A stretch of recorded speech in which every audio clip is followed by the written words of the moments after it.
What's up, everybody? I'm solo dolo right now. TJ, TJ is in Memphis, uh, helping with his dad's prep school. Yeah, and they had a game tonight, and man, they're like game went late, and then they're trying to get home, and I don't know, they got all these logistical issues, so he's stressed right now. But I'm gonna just sit here and chat with you good people. So I might need some help on the comments, but I might just kind of start rifling off some thoughts here. First and foremost, always good to win. I think we talk about that a lot in our episodes when TJ and I are chatting together. But here we go. We got our first comment from Kakalaki Coog. What a great name, by the way. Encouraging spark from the bench tonight. That is 100% one of my thoughts. We had 36 off the bench. Um, I've been saying it now for a while. If you watch post game, it's been a point of, I don't know. I don't want to say emphasis, but it has been on our whiteboard. We've discussed it quite a bit. Is this whole bench thing and trying to figure out, man, yeah, trying to figure out how we can get the most production out of them and who's going to step up to the plate. And then, after the Clemson game, I kept saying, like, uh, I want to see Russ shoot like 20 threes in the next 4 games or more, right? Like 25 threes. I just want to see him start firing off. And he did get a couple off, or at least one. I need to look at maybe I'll look at the final stats. I can only picture one in my mind. Um, but he still didn't let him fly. He didn't play a ton either. Um, but yeah, I mean, Kakalaki Coog just followed up with this thought, hoping Kostic can keep it going. Also love Mboop's energy and effort. I feel like Mboop has established himself as a very valuable piece in the last month or so. Like he's going to come in there, give you 18 minutes and get 6 boards, which, a board every 3 minutes is really, really solid. So I think it's like you have the five, and the five are crushing it. They're scoring 96% of our points in the last bunch of games, which is incredible. And they are true college stars. Um, and then you know that you have a sixth guy, right? Like I feel like that is established with Mboop. Let's see what he did tonight. He finished with 12 points, which I think is a season high. 18 minutes. It's like always 16 to 18 minutes, but now he had 10 rebounds. I mean, 18 minutes getting a double double. I know it's UC Riverside. They're not the greatest team in America, but we did what we were supposed to do against them, and those guys came in and did what they were supposed to do against them. So, and Boop getting 12 and 10, I feel like it's safe to say, like, all right, we've got a sixth guy, right? Like you have the big three. You know where you're getting out of them. You know where you're getting out of Kaba, who I put out there that I think he's the greatest athlete that BYU has ever seen. It was met with immediate, um, counters, but one of which was saying I was more athletic than him, or I could jump higher. I shouldn't say more athletic, but that I could jump higher, which I appreciate Tony Jones for that comment, but it is simply not true. And nor was it what I was looking for when I posted that. I know that's hard to believe. If TJ was here, he'd be razzing me up about that. But yeah, I mean, Mboop came in, had 12 points, 10 rebounds in just 18 minutes. We just know Will Brandon, my dog, right there, Mika way more athletic. Definitely not today. That is the way you phrased it makes it sound like it's today. That's not reality. Um, but you have a sixth guy. I like keep going down these dumb tunnels, but these rabbit holes, not tunnels. But like you have a sixth guy. You have him Boop. I feel really good with him out there, right? Like he's not perfect, nobody is, but like he's going to go out there, give consistent energy and effort. He's going to give you a rebound every 2 or 3 minutes, which is incredible. He's a good defender. He's a good enough defender that he can switch a little bit. It seems like he's talking. It seems like he just cares about winning, and great athlete, great size, solid. Kostic kind of to me poked his head out a little bit tonight. Not a little bit, a lot of it, right? Like you knock down 5 threes in a row. It doesn't matter if it's against Riverside or not. Like the idea is we need people to spread the floor and make shots that will be maybe not like wide open, but good looks, right? Like that is what the other guys that are out there bring. Sorry, my hat is like for some reason I'm feeling hot, but the other guys bring open looks. They bring so much attention to the paint. I mean, TJ says this all the time. Like we're pretty sure Rob Wright can get 2 feet in the paint every single possession that he wants to. I mean, it's unbelievable, right? And and then AJ goes without saying, just unreal. And then Richie, right? You have all this offensive attention, and so you just have to make open shots. So it doesn't matter if it's Riverside or if it's UConn. You're gonna get similar looks, and him coming out there and splashing 5 in a row. I really that fifth one was so nice. Nice. You have Xavier set the step up screen, and then he kind of slices in a little bit, raises with the defender recovering and hits it.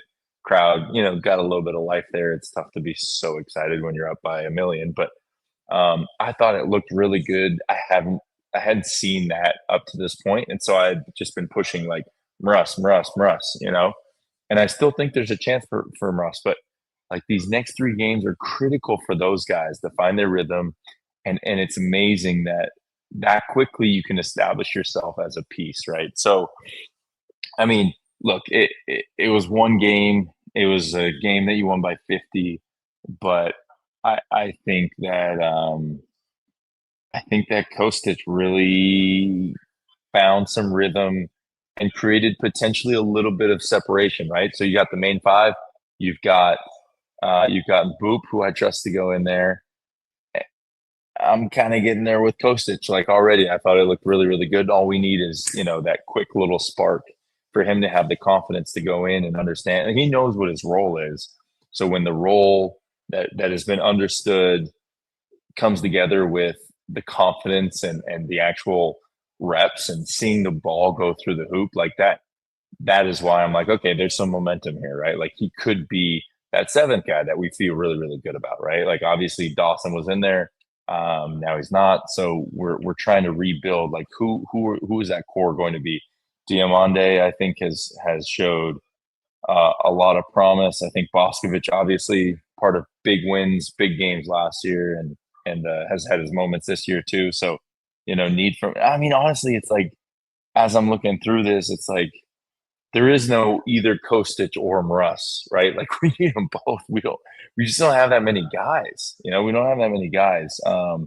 And so we need them both. I should know this, but I was in a group chat saying that the big fella, the big Egyptian cat that's coming from the G League is going to play the second half of the season.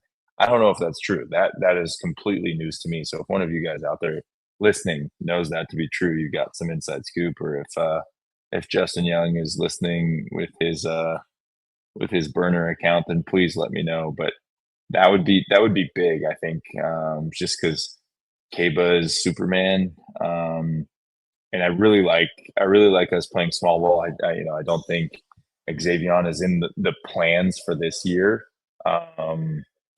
but he'll get minutes, and they want him to develop in game, not just in practice.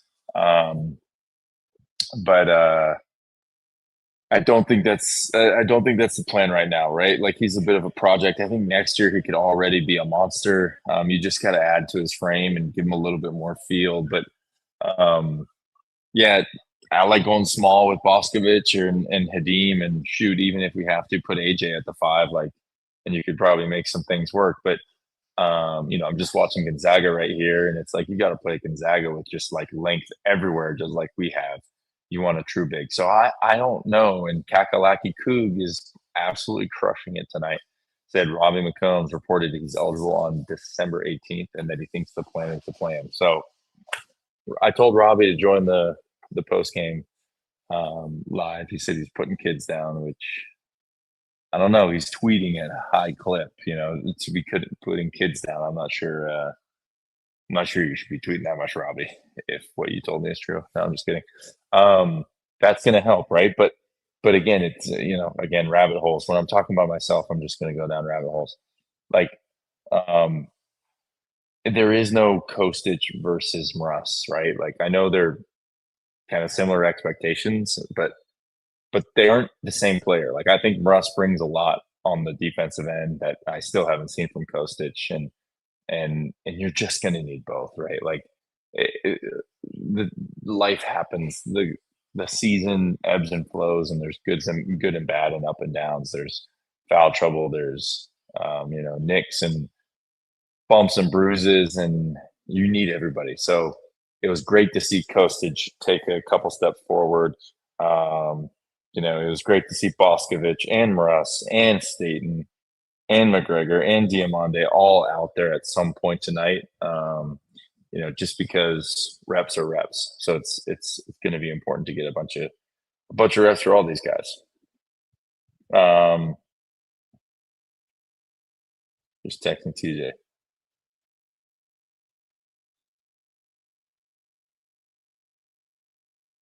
All right, go back to my notes. I tweeted this. I'm basically just going to run through some of the tweets I had. Also, if you have other thoughts, put it in the chat because TJ is abandoning me. John says hi. What's up, John? It's what I need right now. Some chatter in the group chat. Can I display this? Look at this. What's up, John? That's my guy right there. I need to show some love to Kakalaki Coog because he or she, I don't know. For some reason, I read Kakalaki and think woman. That is nothing other than a name. I think Kakalaki, I think maybe like a cackling witch. And so I think and then Will Brandon, gotta shout you out. That looks like an AI generated photo.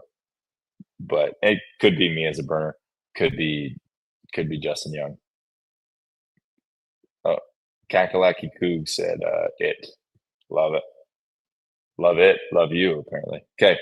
Yeah, as I mentioned, throw yourself in there. If you're watching right now, you're a real one. I'm gonna read through some of the notes I had. I'm gonna keep going. That's another way to say North Carolina. I'm not following. Man, the Marriott Center is ready to pop. That's like one of my notes. I tweeted about it. Like, you can just feel like we kind of feel not into some of these bye games. Like, we've had fun games. UConn and Boston was unbelievable. Wisconsin and the Delta Center was unbelievable. North Carolina and the Delta Center was unbelievable. We haven't really had like a big juicy one in the Marriott Center, right? So when we get to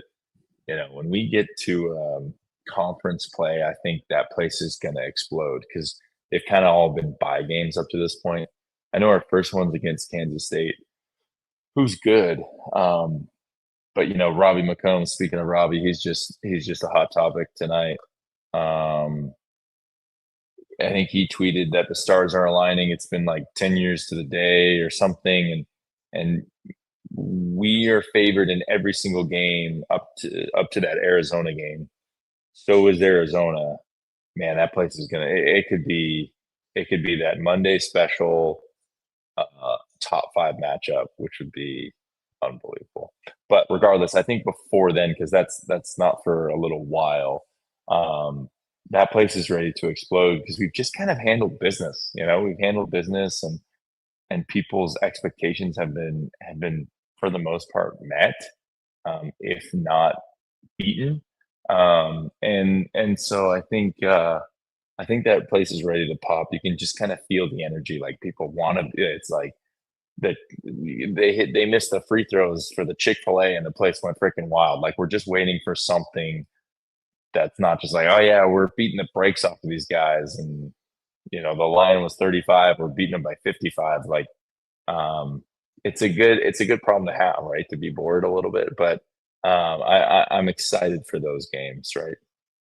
AJ is unbelievable. I mean, what was it, like 26, 8, 7, and 5 or something like that? It's just ridiculous. Like, again, the main notes that I take, I usually tweet. Like, those are the big kind of thoughts that are kind of summarize everything that I'm thinking. They said, "Why is the camera zoomed in like that?" I think it's because you're watching on YouTube. I'm actually not even sure how that works. Um, maybe that's a little bit better. It's not great, but at 818 Mex, the view I have, just so you know, the view I have is what is being seen on Twitter. So um, what I see looks amazing. Maybe jump over to Twitter. But AJ, I mean, AJ's unbelievable. Like I tweeted, like it's his world and Riverside, and really everybody we've been playing is just living in it. Like he's so patient, he's so skilled. It's like um,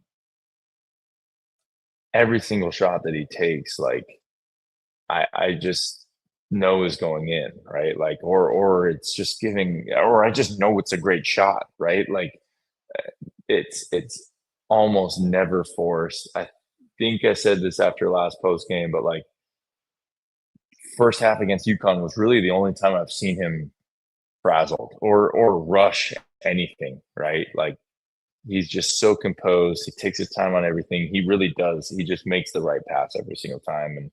And at his age, it's just unbelievable. Unbelievable. And he's starting to dial in the alley oops. Like he's been throwing those now. He got one to Boop.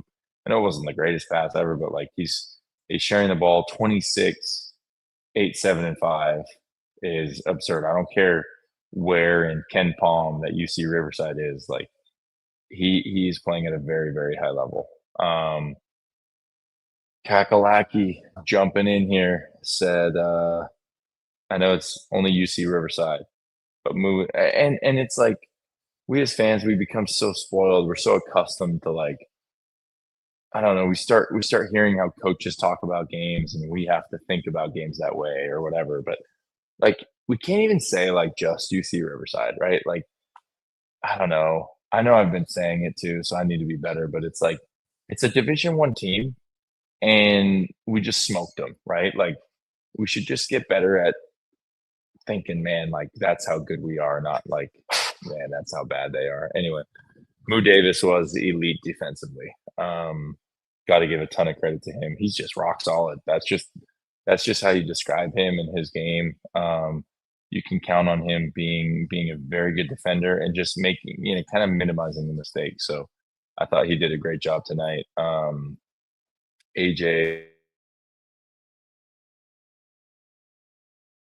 as mentioned, Richard for 7 as he had that.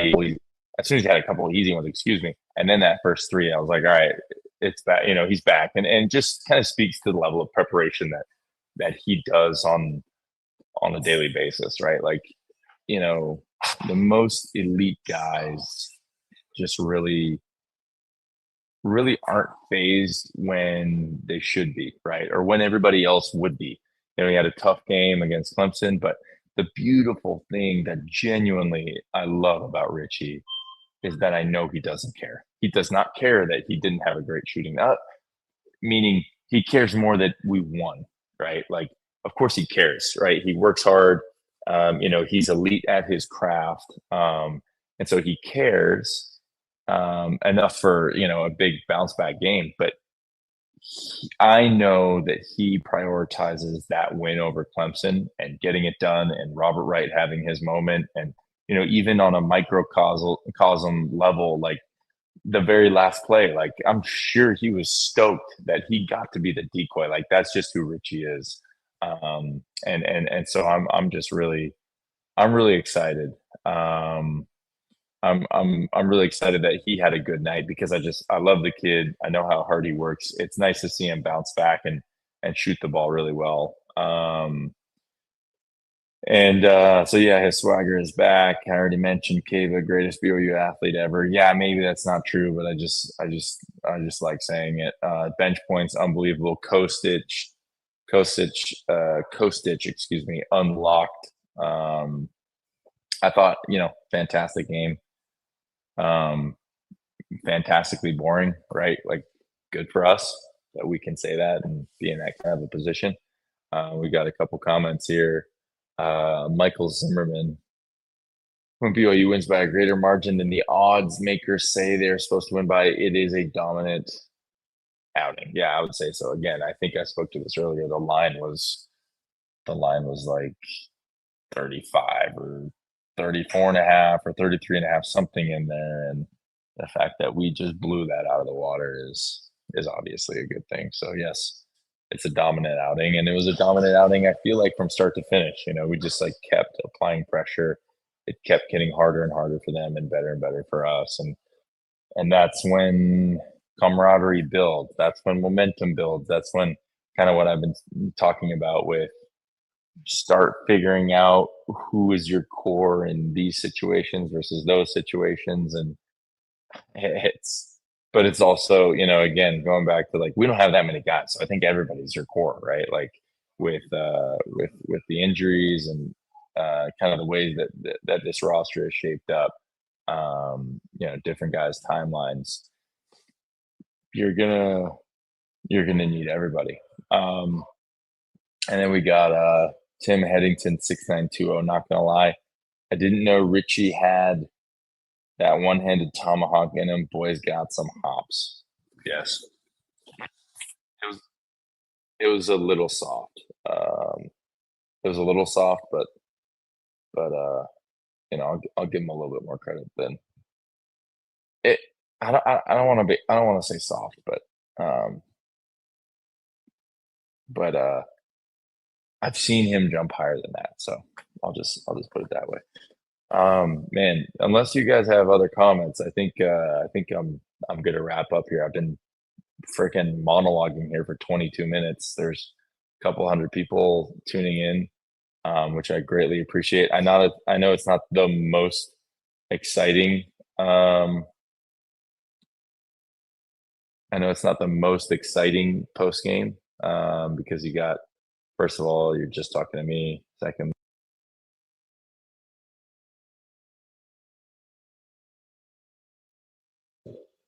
oh, okay, here we go. Can you guys hear me? I said, and secondly, because the game was basically over in, I don't know, the first 10 minutes, right? But yeah, I love it. Love the way we're playing. I'm super excited. I'm trying to think when our next game is. Is it the 16th against, I think it is Pacific versus BYU. I think it's Pacific on Tuesday the 16th at 7 at the Marriott Center. I will be calling, I think, pregame with BYU TV and Mr. Jonathan Tavernari, and then I'll be here again postgame with TJ as usual. Thank you guys. Thank you guys for being here, and yeah, I'll see you guys Tuesday.